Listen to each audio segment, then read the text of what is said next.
243 தொகுதிகளுக்கான பீகார் சட்டசபை தேர்தலினுடைய வாக்கு எண்ணிக்கை முன்னிலை நிலவரங்களை பார்த்து வருகிறோம். தேஜஸ்வி யாதவ் தான் போட்டியிட்ட தனக்கு உரித்தான அந்த தொகுதி, பல தேர்தல்களில் அவர் அந்த தொகுதியிலிருந்து தான் போட்டியிட்டார். அதில் சற்று பின்னடைவை சந்திச்சுட்டு வர்றது என்பது அந்த கூட்டணிக்கு ஒரு அதிர்ச்சிகரமான விஷயமாக அமைந்திருக்கக்கூடும். தங்க வரதராஜன், நீங்கள் எப்படி இந்த தேர்தல் முடிவுகளை பார்க்குறீங்க?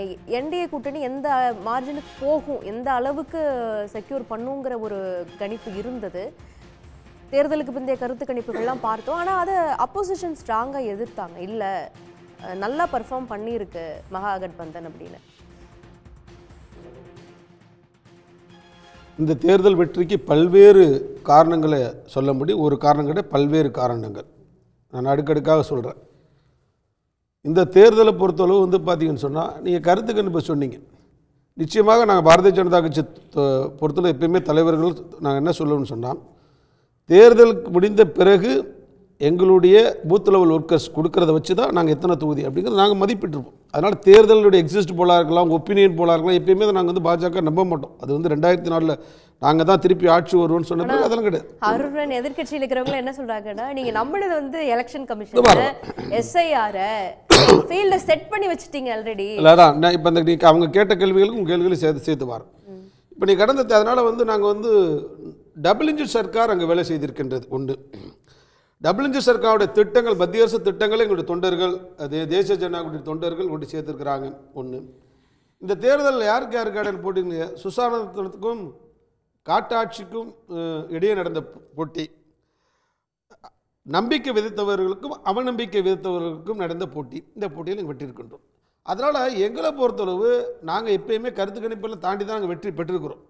பொதுவாக எதிர்கட்சிகள் வைக்கின்ற வாடிக்கை ஏதோ ஒரு காரணம், ஏன்னா அவர் வெளில சொல்ல முடியாது. இன்னைக்கு நாடு முழுவதும் பாரதிய ஜனதா கட்சி தன்னுடைய கட்டமைப்பை வெளிப்படுத்தியிருக்கின்றது. நல்லாட்சியை நாங்கள் தந்து கொடுத்திருக்கின்றோம். ஜாதி மத வெறுப்பு அரசியலை பண்ணுறதெல்லாம் புறந்தொல்லி இருக்கிறோம். இன்னைக்கு உதாரணத்துக்கு அருண் போன்றவர்கள்லாம் SIR காரணம் தான் சொன்னேன் சார். ஒரு நீதிமன்ற வழிகாட்டுதலோட தான் நடக்குது. நீதிமன்ற வழிகாட்டுதலோட ஜனநாயக முறைப்படி நடந்த ஒரு தேர்தலில் நீங்கள் எத்தனை செத்த ஓட்டுலாம் ஏன் கத்தி நீங்கள் கவலைப்படுறீங்க? செத்த ஓட்டு நீக்கணுமா இல்லையா? நீக்கி இருக்குதா இல்லையா? அப்போ 36 லட்சம் பேர் நீங்கள் இடம் சேர்ந்துருக்கிறாங்க நிரந்தரமா. அதை எடுத்தானே ஆகணும், டபுள் என்ட்ரி போட முடியும். கொஞ்ச நேரத்துக்கு முன்னாடி திரு செந்தில்வேல் சொன்னாரு, டெல்லியில வாக்களிச்சவங்க பீகார்லயும் வாக்களிக்கிறாங்க, இரட்டை ஓட்டு இருக்கு அவங்களுக்கு. நான் என்ன சொல்றேன், என்ன இப்ப SIR நடந்தது, என்ன பண்ணாங்கன்றீங்க? நாங்க என்ன சொல்றேங்க, நீங்க தேர்தல் ஆணையத்தை கேட்டா தேர்தல் ஆணையத்து மீது நம்பிக்கை வராது. நீதிமன்றத்தை நீ தாராளமா நீதிமன்றத்தை ஆதாரப்பூர்வ நீதிமன்றத்தை கொண்டு கொடுங்கன்னு நான் கேட்குறேன். நீதிமன்றத்தை நம்ப மாட்டீங்க, நீங்க மக்களை நம்ப மாட்டீங்க, நீதிமன்றத்தை நம்ப மாட்டீங்க, தேர்தல் ஆணையத்தை நம்ப மாட்டீங்க, யார் நம்ப மாட்டீங்க சார்? பிரச்சனை ஒரு விஷயம் சகோதரி, 2 விஷயம் சொல்லிடுறேன். நீ கேட்ட அடிப்படை விஷயத்தை நான் சொல்லிடுறேங்க. எங்களுக்கும் பாஜக இந்த மகாகட்பந்தனுக்கு உள்ள வெற்றின்னு சொன்னால் நாங்கள் நல்லாட்சி தந்திருக்கோம். நீங்கள் இன்னைக்கு 2005 பார்த்தீங்கன்னு சொன்னால் நாங்கள் இளைஞர்கள் இப்போ கேட்குற இந்த இளைஞர்கள்ட்ட கூட புதிய வாக்காளர் 22 லட்சம் பேர் இருக்கிறாங்கன்னு சொன்னால் அந்த புதிய வாக்காளர் காட்டாட்சியை பற்றி நாங்கள் பிரச்சாரம் வச்சுருக்கின்றோம். நீங்கள் கேட்டீங்க, இப்போ சகோதரர் இவர் சார் கூட சொன்னார், செந்தில்வேல் சார் கூட சொன்னார் ஒரு விஷயம். இதை பாருங்கள், இன்னைக்கு பாஜக என்பது டைனாஸ்டிக் பாலிசின்னு சொல்கிறீங்க. பாஜக நரேந்திர மோடி என்பது ஒரு பக்கம் பிரச்சாரம், ஒரு பக்கம் அமித்ஷா என்பது ஒரு பக்கம் பிரச்சாரம், ஒரு பக்கம் யோகி என்பது ஒரு பிரச்சாரம், ஒரு பக்கம் ராஜ்நாத் சிங் என்பது ஒரு பிரச்சாரம், ஒரு பக்கம் JP நட்டாங்கிற பிரச்சாரம்.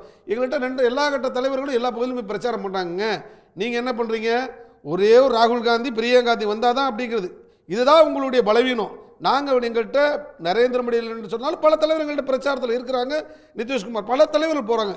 அதனால நான் என்ன சொல்றேன்னா, ஜனநாயக இரட்டை என்ஜின் ஆட்சியை கொடுப்போம் அப்படின்னா ஏற்கனவே NDAக்குள்ள வருவாரு, அதுக்கப்புறம் வெளியே போறாரு. நீங்க சுஷாந்த் பாபுன்றீங்க, அவர் சுஷாந்த் பாபுவா இல்ல பல்டு ராமா அப்படிங்கிறதும் ஒரு விவாதத்திற்குரியது.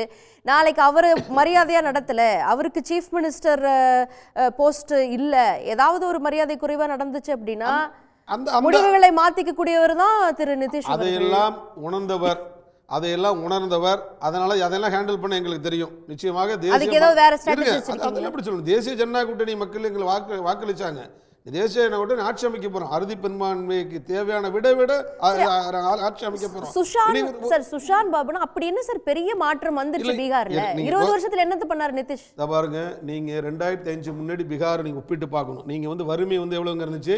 30% வெஸ்ட் பெங்கால். பீகாரும் 30 தான் இருந்துச்சு. இன்னைக்கு வறுமை பாத்தீங்கன்னா 5% தான். நான் சொல்லிடுறேன்.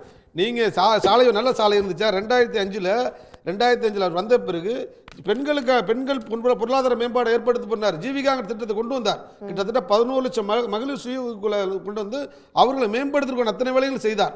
அதே போல நீ பாருங்க, நீங்க வந்து முதல் மந்திரி மகிழா அந்த திட்டத்தில் வந்து பாத்தீங்கன்னு சொன்னா ரோஜ்கார் திட்டத்தில் இன்னைக்கு 10,000 சொன்னது நீங்க தொழில் அது எதுக்குன்னு தான் கேக்குறாங்க. அது வந்து ஓட்டுக்கு பணம் கொடுத்த நடைமுறை தான். மாசம் கொடுத்தா கூட உதவி. மத்தவங்களுடைய பார்வையா இருக்கலாம்.